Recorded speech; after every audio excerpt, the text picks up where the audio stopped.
നമുക്ക് ലോസ് വന്നു, ഒരു 10,000 ലോസ് വന്നു.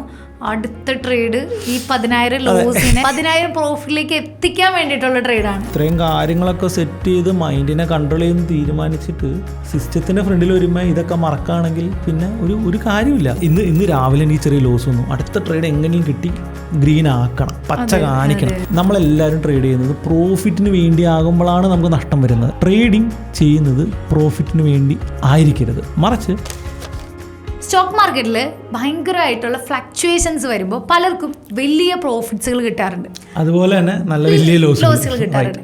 അപ്പോൾ പെട്ടെന്ന് ആളുകൾ ഓവർ കോൺഫിഡൻസ് ആയി ഓവറായിട്ട് ട്രേഡ് ചെയ്യാറുണ്ട്.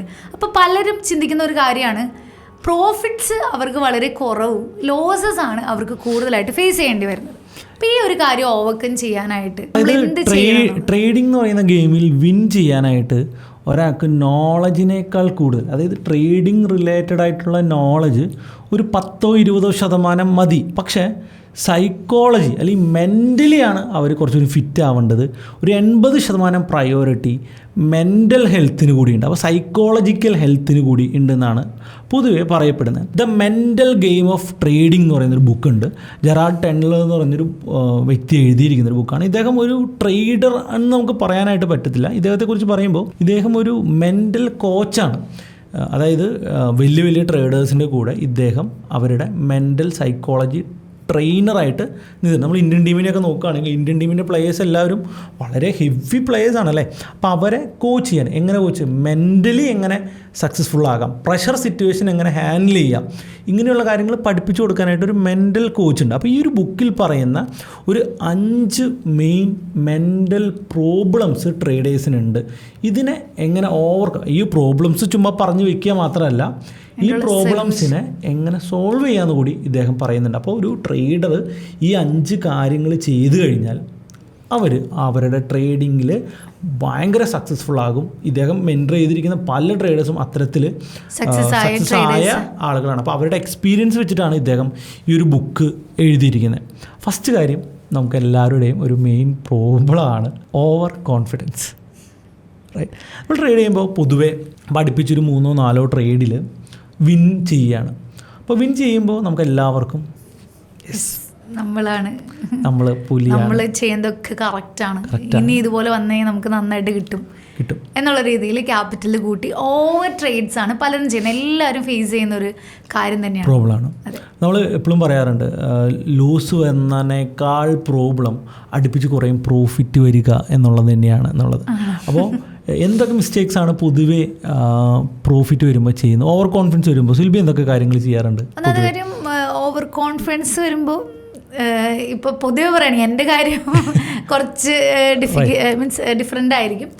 ഓവർ കോൺഫിഡൻസ് വരുമ്പോൾ സ്വാഭാവികമായിട്ടും കൂടുതൽ ട്രേഡ്സ് എക്സിക്യൂട്ട് ചെയ്യാനായിട്ട് ശ്രമിക്കാറുണ്ട്. പക്ഷെ ഞാൻ അങ്ങനെയല്ല, ഞാൻ കുറച്ച് ട്രേഡ് എക്സിക്യൂട്ട് ഓവർ കോൺഫിഡൻസ് എനിക്ക് എന്താ പറയുക, എനിക്ക് പേടിയാണ്. കൂടുതൽ നമ്മൾ ട്രേഡ് ചെയ്തെങ്കിൽ നമുക്ക് ലൂസ് വരാനുള്ള ചാൻസ് ഹൈ ആണ്. അപ്പോൾ വളരെ വലിയ കൺഫർമേഷൻസ് ഉണ്ടെങ്കിൽ മാത്രമാണ് ഞാൻ ട്രേഡ്സ് കൂടുതൽ എടുക്കാറുള്ളൂ. പക്ഷേ പൊതുവെ എല്ലാവരും ചെയ്യുന്നത് എന്താണ്, ഓവർ കോൺഫിഡൻസ് വരുമ്പോൾ കൂടുതൽ ട്രേഡ്സ് എടുക്കുക, കൂടുതൽ ക്യാപിറ്റൽ കൂട്ടുക എന്നുള്ള കാര്യങ്ങളാണ്.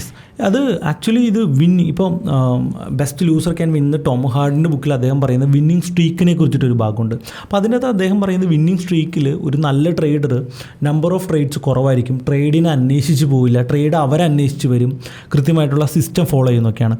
അപ്പോൾ ഈ മെൻ്റൽ ഗെയിം ഓഫ് ട്രേഡിങ്ങിൻ്റെ അകത്ത് ഇദ്ദേഹം പറയുന്നത് ഓവർ കോൺഫിഡൻസ് ആയി കഴിഞ്ഞാൽ, ഒരു വിന്നിങ് സ്ട്രീക്കിൽ ഒരാൾ ഓവർ കോൺഫിഡൻസ് ആയി കഴിഞ്ഞാൽ എങ്ങനെ അത് മനസ്സിലാക്കാം എന്ന് വെച്ച് കഴിഞ്ഞാൽ, ഫസ്റ്റ് ഇവർ റിസ്കിനെ കുറിച്ചൊക്കെ മറന്നു. കാരണം എല്ലാ ട്രേഡും വിജയിക്കണം, ഇനി റിസ്ക് നോക്കേണ്ട ആവശ്യമില്ലല്ലോ, ഞാൻ ചെയ്തുകൊണ്ടിരുന്നാൽ എനിക്ക് പ്രോഫിറ്റ് കിട്ടും എന്നുള്ളൊരു ഓവർ കോൺഫിഡൻസ് വരും. 1 ലക്ഷം രൂപയ്ക്ക് ട്രേഡ് ചെയ്യുന്ന ഒരാൾ പെട്ടെന്ന് ഈ പ്രോഫിറ്റ് എല്ലാം എടുത്തിട്ട് ചിലപ്പോൾ 1.5 ലക്ഷം 2 ലക്ഷം 3 ലക്ഷത്തിലേക്കൊക്കെ ക്യാപിറ്റൽ കൂട്ടിയിട്ട് ട്രേഡ് ചെയ്യും. ട്രേഡിങ്ങിൻ്റെ റിസ്കിനെ കുറിച്ചിട്ട് മറന്നു പോവും. ഒന്ന് ഇച്ചിരി താഴത്തോട്ടൊക്കെ വന്നാലും ഇല്ല കുഴപ്പമില്ല, സ്റ്റോപ്പ് ലോസ് ഒന്നും പ്രശ്നമില്ല എന്ന് പറഞ്ഞിരിക്കും. സ്റ്റോപ്പ് ലോസ് ഫോളോ ചെയ്യാതെയൊക്കെ ഇരിക്കുന്ന ഒരു പ്രോബ്ലം ഉണ്ട്. അപ്പോൾ ഒരു സ്ട്രാറ്റജി തന്നെ ഫോളോ ചെയ്യലൊക്കെ വിടും. എന്തു ചെയ്യും, അത്രയും നാൾ ആ വിന്ന് ചെയ്തപ്പോൾ തിങ്ക് ചെയ്ത് ബ്രെയിനിൽ നിന്നാണ് ട്രേഡ് ചെയ്തതെങ്കിൽ വിന്നിങ് സ്ട്രീക്ക് അടുപ്പിച്ച് കുറേ പ്രോഫിറ്റ് വന്നു കഴിയുമ്പോൾ ഓവർ കോൺഫിഡൻസ് ആയി ട്രേഡിംഗ് എല്ലാം വെറും ഇമോഷണലാകും, ഇവിടെ നിന്ന് വരാനായിട്ട് തുടങ്ങും. അപ്പോൾ സ്ട്രാറ്റജിയൊക്കെ മറക്കും. ഇത് ഒരു ബിഗിനർ ട്രേഡറിൻ്റെ മാത്രമല്ല, ഒരു എക്സ്പീരിയൻസ് ട്രേഡറിൻ്റെ കൂടി വലിയ പ്രോബ്ലമാണ്. ഇതിനെ എങ്ങനെ ഓവർകം ചെയ്യാം എന്ന് ഇദ്ദേഹത്തിൻ്റെ ബുക്കിൽ വളരെ കൃത്യമായിട്ട് പറയുന്നുണ്ട്. ഇപ്പോൾ ഞാൻ ചെയ്യുന്ന കുറച്ച് കാര്യങ്ങൾ ഞാൻ പറഞ്ഞിട്ട് ഇദ്ദേഹം ബുക്കിൽ പറയുന്ന കുറച്ച് കാര്യങ്ങൾ കൂടി ഞാൻ ആഡ് ചെയ്യാം. ഇപ്പോൾ ഞാൻ ചെയ്യുന്നൊരു കാര്യം, ഒരു സിസ്റ്റം ടൈറ്റായിട്ട് ഫോളോ ചെയ്യുക. എന്ത് വന്നാലും ആ സിസ്റ്റത്തിൽ തന്നെ നിൽക്കുക. അടുപ്പിച്ച് കുറേ പ്രോഫിറ്റ് കിട്ടിക്കഴിഞ്ഞാൽ ഇടയ്ക്കൊരു ബ്രേക്ക് എടുക്കുക. ഇതൊക്കെ ഞാൻ ചെയ്യുന്നതാണ്. അതുപോലെ തന്നെ ഇപ്പോൾ ഓപ്ഷൻ ബൈ ആണ് ചെയ്യുന്നതെങ്കിൽ ആ അക്കൗണ്ടിൽ ഇപ്പോൾ ഒരു 50,000 രൂപ മാത്രം ക്യാപിറ്റൽ വയ്ക്കുക. എപ്പോൾ 50,000-ന് കൂടുതൽ പ്രോഫിറ്റ് വന്നോ അപ്പോൾ പ്രോഫിറ്റ് പേ ഔട്ട് എടുത്ത് മാറ്റി ബാങ്ക് അക്കൗണ്ടിൽ വയ്ക്കുക. ഇതൊക്കെയാണ് ഞാൻ പൊതുവേ ചെയ്യുന്ന ഒരു കാര്യം. അപ്പോൾ ഈ ബുക്കിൽ നിന്ന് എനിക്ക് കിട്ടിയൊരു പുതിയൊരു അറിവ് അല്ലെങ്കിൽ പുതിയൊരു അഡീഷൻ എന്ന് പറയുന്നത്, നമ്മൾ ട്രേഡിംഗ് ജേണൽ എഴുതാറുണ്ട് അല്ലേ? നമ്മൾ പൊതുവേ ട്രേഡിംഗ് ജേണലിൽ എന്താണ് എഴുതി വയ്ക്കുന്നത്? നമ്മുടെ എൻട്രീസും എക്സിറ്റ്സും, അതുപോലെ പ്രോഫിറ്റ് ആണോ ലോസ് ആണോ അങ്ങനെയുള്ള കാര്യങ്ങൾ. ഇദ്ദേഹം പറയുന്നത് ട്രേഡിംഗ് ജേണലിൽ ഇമോഷണൽ ജേണൽ കൂടി ആഡ് ചെയ്യണം എന്നാണ്. അതായത് ആ ട്രേഡ് എടുക്കുമ്പോൾ നമ്മുടെ ഇമോഷൻ എന്തായിരുന്നു, നമുക്ക് ഓവർ കോൺഫിഡൻസ് ആയിരുന്നു, അല്ലെങ്കിൽ എന്ത് ഇമോഷൻ്റെ പുറത്തു കൂടിയാണ് ആ ട്രേഡ് എടുത്തത് എന്ന് കൂടി നിങ്ങൾ ജേണൽ എഴുതുകയാണെങ്കിൽ നിങ്ങൾക്ക് പിന്നീട് അതിലെടുത്ത് നോക്കിയിട്ട് ആ ട്രേഡിംഗ് ജേണൽ നോക്കിയിട്ട് അയ്യോ ഞാനിത് ഓവർ കോൺഫിഡൻസിലെടുത്ത ട്രേഡാണോ എന്നൊക്കെ മനസ്സിലാക്കിക്കൊണ്ട് നമ്മുടെ ഇമോഷണൽ ഗെയിമിൽ നമുക്കൊരു അഡ്വാൻറ്റേജ് നേടാൻ പറ്റും എന്നാണ് ഇദ്ദേഹം പറയുന്നത്. അപ്പോൾ ആദ്യത്തെ പോയിൻ്റ് ഈസ് ഓവർ കോൺഫിഡൻസ് ആണ്. ഇത് എല്ലാ ട്രേഡേഴ്സിനും വരുന്നുണ്ട്. ഇതിനെ ഓവർകം ചെയ്താൽ മാത്രമാണ് നമുക്ക് നെക്സ്റ്റ് സ്റ്റേജിലോട്ട് പോകാനായിട്ട് പറ്റുള്ളൂ. രണ്ടാമത്തെ പോയിൻ്റ് എന്ന് പറയുന്നത് ഫിയർ ഓഫ് ലൂസിങ് ആണ്. നഷ്ടം വരും എന്നുള്ളൊരു പേടി. തുടക്കക്കാർക്കാണ് ഇത് വരാറ്. നോക്കി, നമുക്കൊരു ട്രേഡ് കിട്ടി, നമ്മുടെ കണ്ടീഷൻസൊക്കെ സക്സസ്ഫുള്ളായി, പക്ഷെ നഷ്ടം വരുമെന്ന് ചോദിച്ചുകൊണ്ട് നമ്മൾ ആ ട്രേഡ് കയറാതിരിക്കുക, അത് എൻട്രി മിസ്സാക്കുക എന്നുള്ളത്, പേടിച്ചിട്ട് അതായത് മേ ബി എനിക്ക് തോന്നുന്നു ഇനി മുന്നത്തെ ഒരു ട്രേഡിൽ ലോസ് വരുമ്പോൾ സ്വാഭാവികമായിട്ട് നമ്മൾ ടെൻഷനാകും. അടുത്ത ട്രേഡ് നമ്മുടെ സെറ്റപ്പിൽ വന്നാൽ പോലും എടുക്കാനായിട്ട് നമുക്കൊരു ഫിയർ ഉണ്ടാകും, കാരണം ലോസ് വന്നാലോ എന്ന് പേടിച്ചിട്ട്. ഓപ്പർച്യൂണിറ്റി ഇങ്ങനെ മിസ്സാക്കിക്കൊണ്ടിരിക്കും. ഇത് പല ആൾക്കാരും ഫേസ് ചെയ്യും. ഇപ്പോൾ സിൽവി പറഞ്ഞ പോലെ തന്നെ എനിക്ക് തോന്നുന്നു അടുപ്പിച്ച് കുറച്ച് ലോസ് വന്നു കഴിയുമ്പോഴാണ് അത് വീണ്ടും ഇഷ്യൂ കൂടുന്നത്. തുടക്കമൊക്കെ ഒന്നും അറിയാതെ കണ്ണടച്ച് ട്രേഡ് ചെയ്യും. പിന്നെ കുറച്ച് പഠിച്ചു കഴിയുമ്പോഴും ഈ ഒരു പ്രശ്നം ചിലപ്പോൾ തുടക്കക്കാർക്ക് വരും. ഈ ലേണിംഗ് കർവിൻ്റെ ഫസ്റ്റ് ഫേസിൽ തുടക്കത്തിൽ നമ്മൾ ഒന്നും അറിയില്ലാത്തവർ കണ്ണടം പൂട്ടിയും ഗോളും പുട്ടും ഒക്കെ ബൈ ചെയ്യും, അല്ലെങ്കിൽ ഇക്വിറ്റിയിൽ ട്രേഡ് ചെയ്യും. ഇങ്ങനെയാണല്ലോ അല്ലെങ്കിൽ ഡിക്ക് വരുമല്ലോ, ഇങ്ങനെയുള്ള കാര്യങ്ങൾ വന്നുകൊണ്ട് ചിലപ്പോൾ ഈ ഫിയർ വരാം.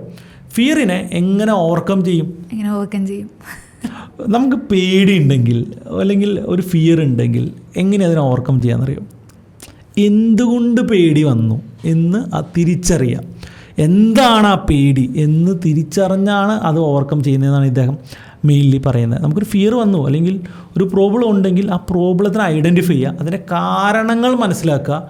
നമ്മൾ പറയില്ലേ, കടക്കിലാണ് വളം വെക്കേണ്ടത്, അല്ലാതെ ഇലയിലല്ല. നമ്മൾ അതിൻ്റെ റീസൺ ഐഡൻറ്റിഫൈ ചെയ്തുകൊണ്ട് റീസണിന് സൊല്യൂഷൻ ചെയ്യുക. ഇതിൻ്റെ അത് മെയിൻലി പറയുന്ന ഒരു കാര്യം, എപ്പോൾ ഒരു ട്രേഡ് എൻട്രി ചെയ്യുന്നതിന് മുൻപ് ഒരു എൻട്രി ചെക്ക് ലിസ്റ്റ് ഉണ്ടാക്കുക. ഇപ്പോൾ മൂവിങ് ആവറേജ് ക്രോസ് ഓവർ വെച്ച് ട്രേഡ് ചെയ്യുന്ന ഒരാളാണെങ്കിൽ ഒരു മാർക്കറ്റ് സൈഡ് വേസിൽ അത് വർക്കൗട്ട് ആവില്ല. അപ്പോൾ ചെക്ക് ലിസ്റ്റിൽ എന്ത് വേണം? മാർക്കറ്റ് സൈഡ് വേസ് ആണോ ബുള്ളിഷ് ആണോ എന്ന് ഐഡൻറ്റിഫൈ ചെയ്യണം.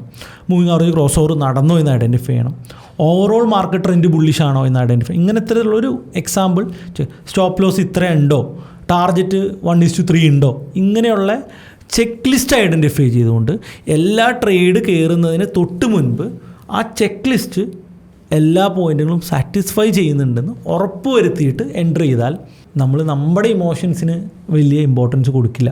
ശരിയല്ലേ? തീർച്ചയായിട്ടും അങ്ങനെയാണ് ഇതിന് സൊല്യൂഷൻ ഉണ്ടാവുകയുള്ളൂ എന്നാണ് അതായത് നമ്മുടെ ഫിയർ എന്താണ്, അതായത് എൻട്രി എടുക്കാനുള്ള നമ്മുടെ ഫിയർ എന്താണ്, അത് നമ്മൾ നോട്ട് ഡൗൺ ചെയ്തിട്ട് അത് കറക്റ്റായിട്ട് സാറ്റിസ്ഫൈ ചെയ്യുന്നുണ്ടെങ്കിൽ മാത്രം എൻട്രി എടുക്കാനായിട്ട്. അതെ, അപ്പോൾ നമുക്ക് ചെക്ക് ലിസ്റ്റ് നോക്കുമ്പോൾ സുനിലെ എല്ലാം കറക്റ്റാണ്, സുനിലെ നീ തട്ടിക്കോ എന്ന് നമ്മുടെ മനസ്സ് നമ്മളോട് പറയുന്ന ഒരു സിറ്റുവേഷനിലോട്ട് അതാണ് സെക്കൻഡ് കാര്യം, അതായത് ഫിയർ ഓഫ് ലൂസിങ് എങ്ങനെ ഓവർകം ചെയ്യാം എന്നുള്ളത്. ഇനിയും മൂന്നാമത് അടിപൊളി സാധനമാണ്, ഇറ്റ് ഈസ് റിവെഞ്ച് ട്രേഡിംഗ് എന്നുള്ളതാണ്. ഇതാണ് എല്ലാവരും ചെയ്യുന്ന ഒരു കാര്യം തന്നെയാണ് റിവെഞ്ച് ട്രേഡിംഗ്. അതായത് ട്രേഡിംഗ് സ്റ്റോപ്പ് ഭയങ്കര പ്രോബ്ലമാണ്. അതെ, അതായത് ഇനീഷ്യൽ ലെവലിൽ എല്ലാവരും ഫേസ് ചെയ്യുന്നതാണ്. ഈ ഫേസിലൂടെ കടന്നു വന്നാലാണ് എല്ലാവർക്കും സക്സസ് ആവാൻ പറ്റത്തുള്ളൂ. സക്സസ്ഫുൾ ആയ ആൾക്കാർക്ക് ഒരുപക്ഷെ റിവെഞ്ച് ട്രേഡിങ്ങിന്റെ ഒരു ഫീൽ ഉണ്ടാകാൻ. അതെ, തീർച്ചയായിട്ടും. അതായത് ഇപ്പം റിവെഞ്ച് ട്രേഡ് എന്ന് പറഞ്ഞു കഴിഞ്ഞാൽ നമ്മളൊരു ട്രേഡ് എടുത്തു, നമുക്ക് ലോസ് വന്നു, ഒരു 10,000 ലോസ് വന്നു. അടുത്ത ട്രേഡ് ഈ 10,000 ലോസിനെ 10,000 പ്രോഫിറ്റിലേക്ക് എത്തിക്കാൻ വേണ്ടിയിട്ടുള്ള ട്രേഡാണ്. അതാണ് റിവെഞ്ച് ട്രേഡ് എന്ന് പറയുന്നത് അല്ലേ? റിവെഞ്ച് ട്രേഡിങ്ങിൻ്റെ അതൊരു വലിയ പ്രോബ്ലം എന്താണെന്ന് അറിയും.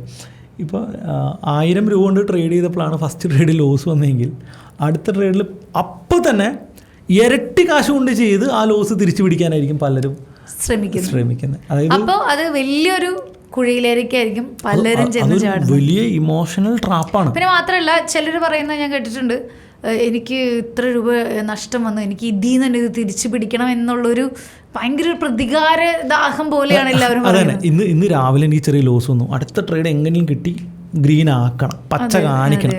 ഇതാണ് എല്ലാവരുടെയും ഒരു വലിയ പ്രോബ്ലമാണ്. ഇതിൻ്റെ അകത്ത് നമ്മൾ നമ്മുടെ ബേസിക് ചെക്ക് ലിസ്റ്റ് മറക്കും. ഇപ്പോൾ നമ്മൾ തൊട്ടുമുണ്ടാക്കി വെച്ച് ചെക്ക് ലിസ്റ്റ് മറക്കും, പ്രോസസ്സ് മറക്കും, സിസ്റ്റം മറക്കും, ഇതെല്ലാം മറക്കും. ഈഗോ എന്ന് പറയുന്നൊരു ഇമോഷനാണ് അവിടെ ആ സമയത്ത് വർക്ക്. ഇതൊരു വലിയ ഇമോഷണൽ ട്രാപ്പാണ്. ഇതിൽ നിന്ന് പുറത്ത് വരാനായിട്ട് വലിയ പ്രോബ്ലമാണ്. ഇദ്ദേഹം പറയുന്നത്, ജെറാർഡ് പറയുന്നത് എന്താണെന്ന് വെച്ച് കഴിഞ്ഞാൽ, ഈഗോ തലക്കി പിടിച്ചിട്ട് ഇൻ്റലിജൻസ് ഇല്ലാത്ത മണ്ടന്മാരാകുകയാണ് നമ്മൾ എന്നാണ് ഇദ്ദേഹം പറയുന്നത്. ഈഗോനെ തള്ളിക്കളയണം. ലൂസ് ഇന്ന് റെഡിൽ ഇറങ്ങിക്കഴിഞ്ഞാൽ കുഴപ്പമില്ലാന്ന് മനസ്സിനെ പറഞ്ഞ് പഠിപ്പിക്കാനുള്ള പക്വത ഉണ്ടാകണം. എന്നാൽ മാത്രമാണ് ഇതിനെ ഓവർകം ചെയ്യാൻ പറ്റുള്ളൂ എന്നാണ് ഇദ്ദേഹം പറയുന്നത്. ഇദ്ദേഹത്തിൻ്റെ സൊല്യൂഷൻസ് ഉണ്ട്. ഇദ്ദേഹം പറയുന്ന സൊല്യൂഷൻ ഇമോഷണൽ ട്രിഗർ എന്നുള്ളൊരു, അതായത് നമ്മൾ തൽക്കാലത്തേക്ക് അവിടെ നിന്ന് മാറി നിൽക്കുക, മൈൻഡിനെ മാറ്റുക എന്നുള്ളതാണ്. ഇപ്പോൾ നമ്മൾ ട്രേഡ് ചെയ്തുകൊണ്ടിരിക്കുമ്പോൾ ഒരു ലോസ് വന്നു, ഓക്കെ, സ്വാഭാവികമല്ലേ. ട്രേഡിങ്ങിൽ ലോസ് ഇല്ലാതെ ട്രേഡ് ചെയ്യുന്ന ആരെങ്കിലും ഉണ്ടോ? അങ്ങനെ ട്രേഡ് ചെയ്യുന്നവരുണ്ടെങ്കിൽ കമൻറ്റ് ചെയ്യും, ചിലപ്പോൾ ആരെങ്കിലും കമൻറ്റ് ചെയ്യായിരിക്കും, നമുക്ക് നോക്കാം. അപ്പോൾ ഒരു ലോസ് വന്ന് അപ്പോൾ തന്നെ അവിടെ തന്നെ ഇരിക്കാതെ, ഇപ്പോൾ ഞാൻ ചെയ്യുന്ന കാര്യം, ഞാൻ എഴുന്നേറ്റിട്ട് ഒരു 3 പുഷപ്പ് എടുക്കും, റൈറ്റ്. ഇത് ഞാൻ ചെയ്യുന്ന കാര്യമാണ്. അപ്പോൾ ഞാൻ എൻ്റെ സ്റ്റുഡൻസിൻ്റെ അടുത്ത് പറയാറുണ്ട്, ഇങ്ങനെ ചെയ്യാം. ഇല്ലേ, ഇനിയിപ്പോൾ ചായ കുടിക്കുന്നവരാണോ, വേണമെങ്കിൽ എഴുന്നേറ്റ് കൂടി ചായ കുടിക്കും. ഞാനിങ്ങനെ ബാംഗ്ലൂരൊക്കെ പോകുമ്പോൾ കാണാറുണ്ട്, അവിടുത്തെ ട്രേഡിംഗ് അഫേഴ്സിലൊക്കെ സ്മോക്കിംഗ് ഏരിയ ഉണ്ട്. അപ്പോൾ ബ്രേക്ക് എടുത്തിട്ട് പോയി സ്മോക്ക് ചെയ്യുന്ന ആൾക്കാരുണ്ട്. അതായത് ഒരു ലോസ് അടിച്ച് എഴുന്നേറ്റ് പോയി സ്മോക്ക് ചെയ്യും. അത് ഞാൻ പ്രൊമോട്ടേ ചെയ്യുന്നില്ല, അത് ഒരിക്കലും നല്ലതല്ല.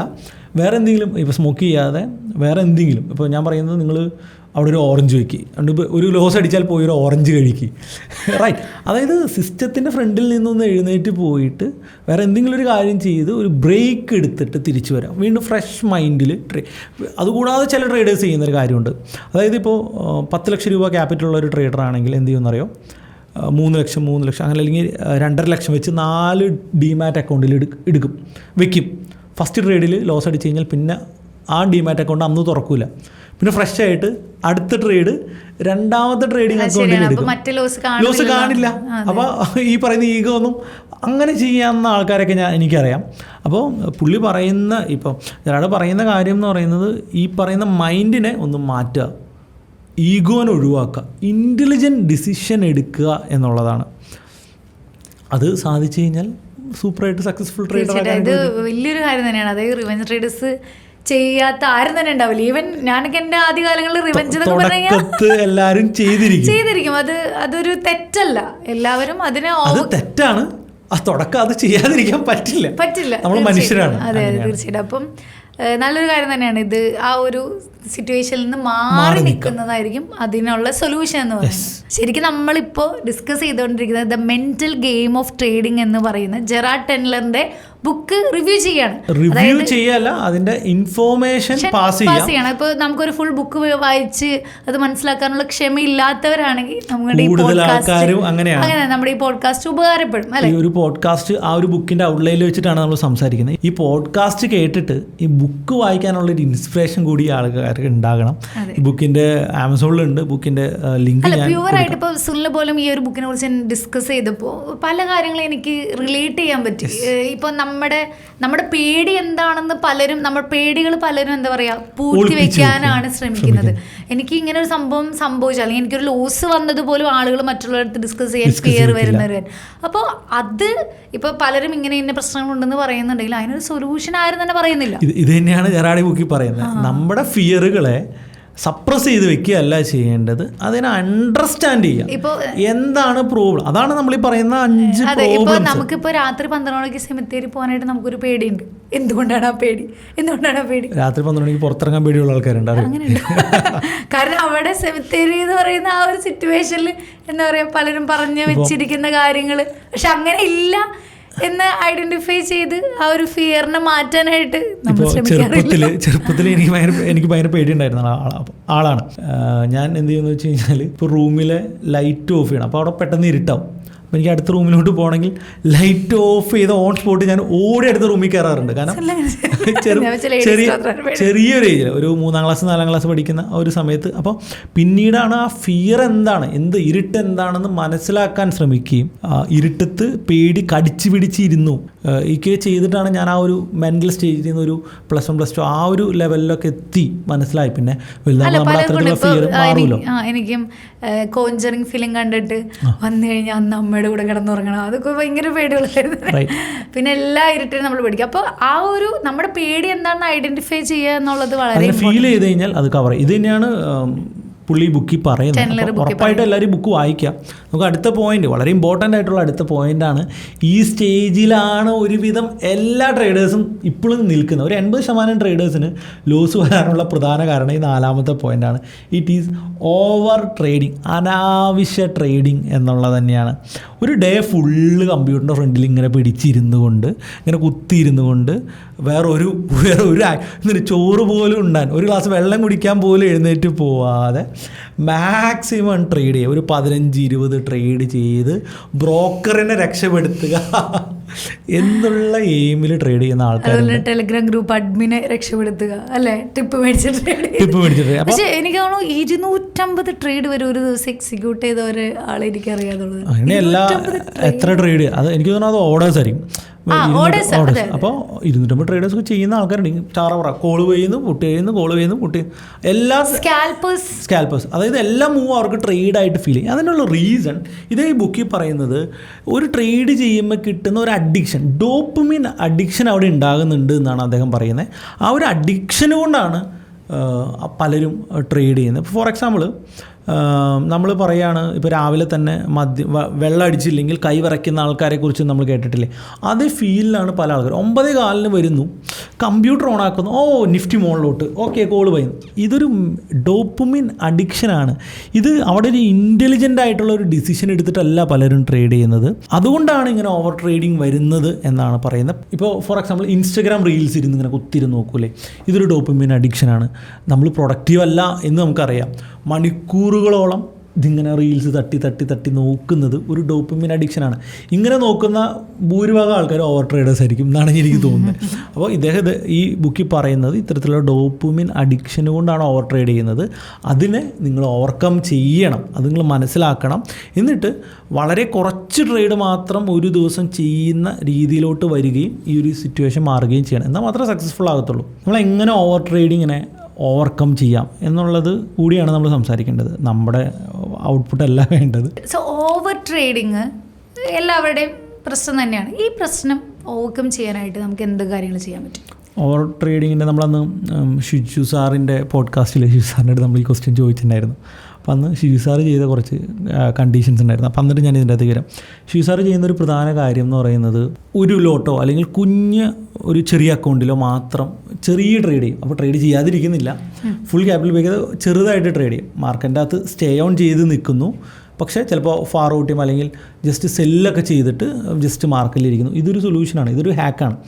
പൊതുവേ ബുക്കിൽ പറയുന്ന കാര്യം എന്ന് പറയുന്നത്, ഒരു ദിവസം ഇത്ര ട്രേഡ് ചെയ്യാൻ പാടുള്ളൂ, അല്ലെങ്കിൽ ഞാനൊരു ദിവസം 3 ട്രേഡ് ചെയ്യുള്ളൂ എന്നുള്ളൊരു ട്രേഡ് ലിമിറ്റ് വയ്ക്കുക. 3 ട്രേഡ് കഴിഞ്ഞാൽ അന്ന് പിന്നെ ട്രേഡ് ചെയ്യാതിരിക്കുക. ഒരു എക്സാമ്പിൾ ഞാൻ പറഞ്ഞതാണ്, അത് നല്ലൊരു സൊല്യൂഷൻ തന്നെയാണ്.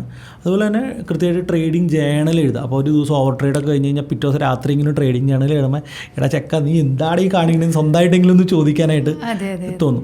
പിന്നെ ഫുൾ ടൈം മാർക്കറ്റിൻ്റെ ഫ്രണ്ടിൽ ഇരിക്കാതിരിക്കുക. ഇതാണ് ഞാൻ ചെയ്യുന്ന. അല്ലല്ല, അങ്ങനെയല്ല.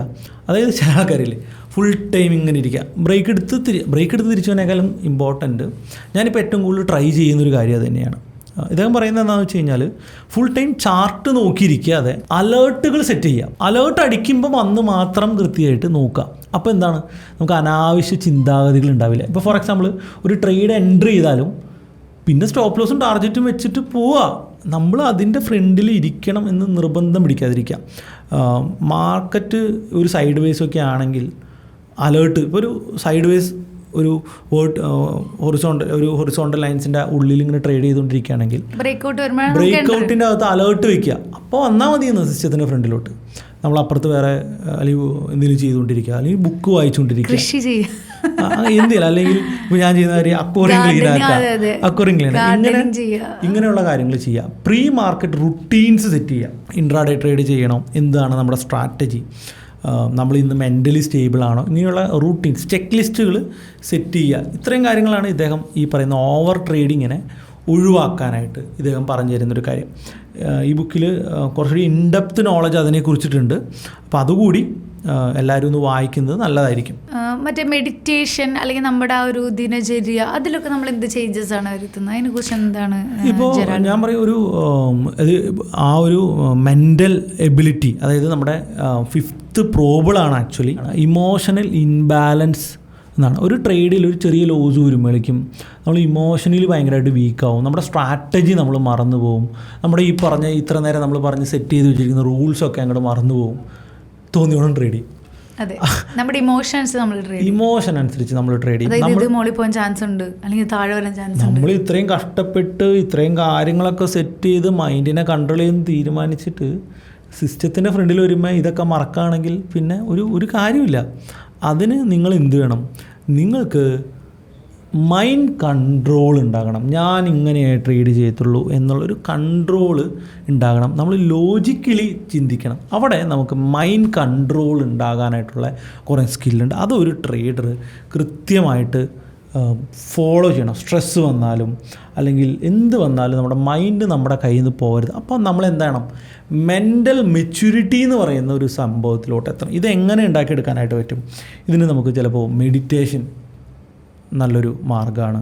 ഞാൻ പറയുന്നത് നമ്മൾ ഫിസിക്കലിയും മെൻ്റലിയും കൂടി എന്തായിരിക്കണം, സ്ട്രോങ് ആയിരിക്കണം. അങ്ങനെ ഒരു ദിനചര്യയിൽ ഞാൻ പറയും രാവിലെയും വൈകുന്നേരം ഒരു മെഡിറ്റേഷൻ ഇമ്പോർട്ടൻ്റ് ആയിട്ട് കൊണ്ടുവന്നാൽ മാത്രമാണ് ഇതിൻ്റെ സൊല്യൂഷനിലോട്ട് വരുള്ളൂ. മാർക്കറ്റ് ഫ്ലക്ച്വേറ്റ് ചെയ്യും. മാർക്കറ്റ് ചിലപ്പോൾ മുകളിൽ പോകും, താഴെ പോകും, ട്രംപ് അത് പറയുമ്പോൾ അങ്ങോട്ട് പോകും, ഇങ്ങോട്ട് പോകും, ഇങ്ങനെ പല കാര്യങ്ങളുണ്ട്. നമ്മളെ ഇളകരുത്. നമ്മൾ വളരെ ശാന്തമായി സമാധാനമായിട്ട് മാർക്കറ്റിൻ്റെ അടുത്ത് നോക്കി നമ്മുടെ സിസ്റ്റംസ് വരുന്നുണ്ടെങ്കിൽ മാത്രം ട്രേഡ് ചെയ്യുക. ലോസ് വരും, പ്രോസസ്സിൽ മാത്രം ഫോക്കസ് ചെയ്യുക. പ്രോഫിറ്റിലോ ലോസിലോ ആയിരിക്കരുത്. നമ്മളെല്ലാവരും ട്രേഡ് ചെയ്യുന്നത് പ്രോഫിറ്റിന് വേണ്ടി ആകുമ്പോഴാണ് നമുക്ക് നഷ്ടം വരുന്നത്. അതെ, ട്രേഡിങ് ചെയ്യുന്നത് പ്രോഫിറ്റിന് വേണ്ടി ആയിരിക്കരുത്. മറിച്ച് ട്രേഡിംഗ് എന്ന് പറയുന്ന പ്രോസസ്സ്, നമ്മൾ പ്രോഫിറ്റോ ലോസോ എന്ന് പറയുന്നത്, അങ്ങനെ മാത്രം ഫോക്കസ് ചെയ്താൽ ഓട്ടോമാറ്റിക്കലി നമുക്ക് എന്ത് കിട്ടും? റിസൾട്ട് കിട്ടും. ഈ ആൽഗോ ട്രേഡൊക്കെ പ്രോഫിറ്റബിൾ ആകുന്നതിൻ്റെ ഒരു റീസൺ അതാണ്. എന്തുകൊണ്ടാണ്? അവിടെ പ്രോസസ്സ് മാത്രമല്ലേ നടക്കുന്നുള്ളൂ, ഇമോഷൻ ഇല്ല. അതുകൊണ്ടാണ് ഈ ആൽഗോ ട്രേഡ്സ് ഒക്കെ സക്സസ് ആയിട്ട് വരുന്നത്. ആൽഗോസിൻ്റെ എണ്ണം കൂടുമ്പോൾ ചിലപ്പോൾ ആ സ്ട്രാറ്റജി പരാജയപ്പെട്ടേക്കാം. റൈറ്റ്, അതായത് നമ്പർ ഓഫ് ട്രേഡ്സിൽ കൂടുതൽ ലോസ് വന്നേക്കാം. പക്ഷെ ഒരിക്കലും അവർ ഇമോഷണലി ബ്രേക്ക് ആവുന്നില്ല. കാരണം എന്താ, കമ്പ്യൂട്ടറിന് ഒരിക്കലും ഒരു ഇമോഷനും അനുഭവിക്കുന്നില്ല. പക്ഷെ നമ്മൾ എ ഐയിലോട്ടൊക്കെ വരുമ്പോൾ അവിടെ ഹ്യൂമൻ ഇമോഷൻസിനെ കൂടി ട്രെയിൻ ചെയ്യിപ്പിച്ചിട്ടൊക്കെയാണ് എ ഐയിലൊക്കെ വർക്ക് ചെയ്യുന്നത്. കാരണം ഒരേ സിസ്റ്റം തന്നെയല്ല എ ഐ സിസ്റ്റംസിലൊക്കെ. ഇപ്പോൾ നമ്മുടെ പുതിയ ആൽഗോ സിസ്റ്റത്തിൽ നമ്മൾ എ ഐ ഇൻബിൽറ്റ് ചെയ്തിട്ടുണ്ട്. അപ്പോൾ സെയിം ട്രേഡ് തന്നെയല്ല നമ്മൾ റിപ്പീറ്റ്ലി. ഇപ്പോൾ നമ്മൾ പ്രോഗ്രാം ചെയ്തിട്ട് 9:15 കോൾ ബൈ ചെയ്യണം എന്ന് പറഞ്ഞു കഴിഞ്ഞാൽ എല്ലാ 9:15 കോൾ ബൈ ചെയ്തുകൊണ്ടേയിരിക്കും മാർക്കറ്റ്. അപ്പോൾ ഇപ്പോൾ നമ്മുടെ ആൽഗോ സിസ്റ്റംസിൽ അങ്ങനെയല്ല വർക്ക് ചെയ്യുന്നത്. അതൊരു മാർക്കറ്റ് കണ്ടീഷൻ അനുസരിച്ച് A I algorithms automatically trade identify ചെയ്യണം. അപ്പോൾ നമ്മൾ ട്രെയിൻ ചെയ്യിപ്പിച്ച 10-15 ട്രേഡിംഗ് സിസ്റ്റത്തിനെ ട്രെയിൻ ചെയ്യിപ്പിച്ച് സെറ്റാക്കിയ കണ്ടീഷൻ മാർക്കറ്റിൽ വരാണെങ്കിൽ അതിൻ്റെ അകത്തൊരു ട്രേഡ് ചൂസ് ചെയ്യുകയാണ് സിസ്റ്റം തന്നെ ചെയ്യുന്നത്. അപ്പോൾ അവിടെ കുറച്ച് വേണമെങ്കിൽ ഇമോഷൻ ഉണ്ട് എന്ന് പറയാം. നമ്മൾ മാനുവലി ട്രേഡ് ചെയ്യുമ്പോൾ പ്രോസസ്സിനെ ഫോളോ ചെയ്യുക. ഇതാണ് ഇതിനുള്ള സൊല്യൂഷൻ. ഈ ഒരു ബുക്കിലൂടെ പോകുമ്പോൾ, ഈ ബുക്കിലൂടെ വായിക്കുമ്പോൾ നമ്മൾ നമ്മുടെ ഈ ട്രേഡിംഗ് ജേർണിയിൽ ഫേസ് ചെയ്ത ഓരോ പ്രോബ്ലം നമുക്ക് ഫീൽ ചെയ്യും. മാത്രമല്ല അതിൻ്റെ സൊല്യൂഷനോട് കിട്ടുമ്പോൾ നമുക്കത് അത്രമാത്രം ഒരു കോൺഫിഡൻസ് നമുക്ക് അവിടെ ബിൽഡ് ചെയ്യാനായിട്ട് പറ്റും എന്നുള്ളതാണ്. അതായത് നമ്മളിപ്പോൾ സംസാരിച്ചത് ഓവർ കോൺഫിഡൻസിനെ കുറിച്ച് പറഞ്ഞു, ഓവർ ട്രേഡിങ്, റിവെഞ്ച് ട്രേഡിങ്, അതുപോലെ തന്നെ ഇമോഷണൽ ഇംബാലൻസ് ഇൻ ട്രേഡിങ്. ഞാനിങ്ങനെ ബുക്ക് വായിക്കുമ്പോൾ ഓരോ പോയിന്റിലും ദൈവമേ ഇതൊക്കെ ഞാൻ ഫേസ് ചെയ്തതല്ലേ ആ ഒരു സാധനം ഇത് എങ്ങനെ കഷ്ടപ്പെട്ടിട്ടാണ് നമ്മൾ സോൾവ് ചെയ്ത് ഇത് ഇങ്ങനെ സോൾവ് ചെയ്യുന്ന പറഞ്ഞാലും നമ്മൾ ആ ഒരു ഇതിലൂടെ ഗോ ത്രൂ ചെയ്യുമ്പോഴാണ് നമുക്ക് അതിന്റെ സീരിയസ്നെസ്സും ഇതിങ്ങനെ കൺട്രോൾ ചെയ്യണമെന്ന് മനസ്സിലാവത്തുള്ളൂ. ഇപ്പം നമ്മളിവിടെ പറയുന്ന കാര്യങ്ങൾ ഫേസ് ചെയ്യാത്തവർക്ക് ഇപ്പോഴും അതൊരു എന്താ പറയാ ഫേസ് ചെയ്തിട്ടുണ്ടാവും, പക്ഷേ ചിലർ അംഗീകരിക്കില്ല. ബിഗിനേഴ്സ് ചിലപ്പോൾ അധികം ഒന്നും ഫേസ് ചെയ്തിട്ടുണ്ടാവില്ല. പക്ഷെ എനിക്ക് തോന്നുന്നു നമ്മുടെ പോഡ്കാസ്റ്റിലെല്ലാം ഒരുവിധം മാർക്കറ്റ് എക്സ്പീരിയൻസ് ഉള്ളവരായിരിക്കും. അപ്പോൾ അതുകൊണ്ട് തന്നെ പലരും ചിലപ്പോൾ ഈ ഒരു ഇഷ്യൂലൊക്കെ ആയിരിക്കും നിൽക്കുന്ന ആൾക്കാരായിരിക്കും. അപ്പോൾ അവരോട് ഞാൻ പറയുന്നത്, നിങ്ങൾ ഈ ഒരു പോഡ്കാസ്റ്റ് കണ്ട് ഇതൊക്കെയാണെന്ന് മനസ്സിലാക്കിയതിൻ്റെ കൂടെ തന്നെ ഈ ബുക്ക് മേടിച്ച് വായിക്കുക. അപ്പം നിങ്ങൾക്ക് ഒരു മറ്റേ യുറേക്ക മൂമെൻറ്റ് വരും. അപ്പോൾ നല്ലൊരു ബുക്ക് തന്നെയാണ് the mental game of trading എന്ന് പറയുന്നത്. അതുപോലെ തന്നെ ഇത്തരത്തിലുള്ള ഇത്തരത്തിലുള്ള പോഡ്കാസ്റ്റ്, ബുക്സിൻ്റെ റിവ്യൂ അല്ലെങ്കിൽ ബുക്സിൻ്റെ കാര്യങ്ങൾ സംസാരിച്ചുകൊണ്ടുള്ള പോഡ്കാസ്റ്റ് തുടർന്നും ചെയ്യണം എന്നാണ് നമ്മൾ ആഗ്രഹിക്കുന്നത്. അപ്പോൾ നമ്മുടെ വ്യൂവേഴ്സിന് എത്രമാത്രം ഹെൽപ്ഫുള്ളായി പറയുകയാണെങ്കിൽ നമുക്കതനുസരിച്ച് കൂടുതൽ ബുക്സ് റെഫർ ചെയ്ത് അത്തരത്തിലുള്ള ടോപ്പിക്സ് നമുക്ക് ഡിസ്കസ് ചെയ്യാൻ പറ്റും. തീർച്ചയായിട്ടും ഷീസാർക്ക് ഒരുപാട് ബുക്ക് വായിച്ച് അല്ലേ, ഒരുപാട് ബുക്കൊക്കെ റെഫറൻസ് ഷീസാർ പലപ്പോഴും നമുക്ക് തരാറുണ്ട്. അതായത് പല ബുക്സും ചിലപ്പോൾ ഓരോ ഇൻപുട്ട് എടുക്കാറില്ല, എന്നാലും ബുക്സ് സ്ഥിരമായിട്ട് വായിക്കാം. ഇപ്പോൾ ഞാനിപ്പോൾ എൻ്റെ ഷെഡ്യൂളിൽ പുതിയതായിട്ട് ചെയ്യുന്ന കാര്യം എന്ന് പറഞ്ഞു കഴിഞ്ഞാൽ, രാവിലെ എഴുന്നേൽക്കുക, 5:30 അല്ലെങ്കിൽ 6 മണിക്ക് എഴുന്നേൽക്കുക, ജോഗിങ്ങിന് പോവുക, അത്യാവശ്യം വെയിറ്റ് ട്രെയിനിങ് ചെയ്യുക, ആഫ്റ്റർ ദാറ്റ് മെഡിറ്റേറ്റ് ചെയ്യുക, ഒരു അരമണിക്കൂർ ബുക്സ് വായിക്കുക. അപ്പോൾ ഒരു ദിവസം കൊണ്ട് ചിലപ്പോൾ ആ ഒരു ബുക്ക് കംപ്ലീറ്റ് ആവില്ലായിരിക്കും, അങ്ങനെ ചിലപ്പോൾ 1 വീക്ക് എടുക്കും. അങ്ങനെ ഒരു അരമണിക്കൂർ രാവിലെ ബുക്ക് വായിക്കും. ട്രേഡിംഗ് സൈക്കോളജി റിലേറ്റഡ് ആയിട്ടുള്ള അല്ലെങ്കിൽ ട്രേഡിംഗ് റിലേറ്റഡ് ആയിട്ടുള്ള ഒരു ബുക്ക് ഒരു അരമണിക്കൂർ വായിക്കും എന്നുള്ള ഒരു കണ്ടീഷൻ എൻ്റെ ഡെയിലി ടു ഡു ലിസ്റ്റിൽ ഞാൻ അത് ആഡ് ചെയ്ത് ഞാൻ ഫോളോ ചെയ്യുന്നുണ്ട്. അപ്പോൾ എല്ലാവർക്കും അത് സാധിച്ചു കഴിഞ്ഞാൽ ട്രേഡിങ്ങിൽ ഭയങ്കരമായിട്ടുള്ളൊരു ചേഞ്ച് അതുകൊണ്ട് ഉണ്ടാകും. ഇത് കേട്ടിട്ട് നിങ്ങൾക്ക് റിലേറ്റ് ചെയ്യാൻ പറ്റിയിട്ടുണ്ടെങ്കിൽ നിങ്ങൾ തീർച്ചയായിട്ടും നിങ്ങളുടെ അനുഭവങ്ങൾ കമൻറ്റായിട്ട് പങ്കുവയ്ക്കുക. അപ്പോൾ എങ്ങനെ ഒരു പോഡ്കാസ്റ്റ് ആയിട്ട് വീണ്ടും കാണുന്നവരേക്കും ഗുഡ് ബൈ.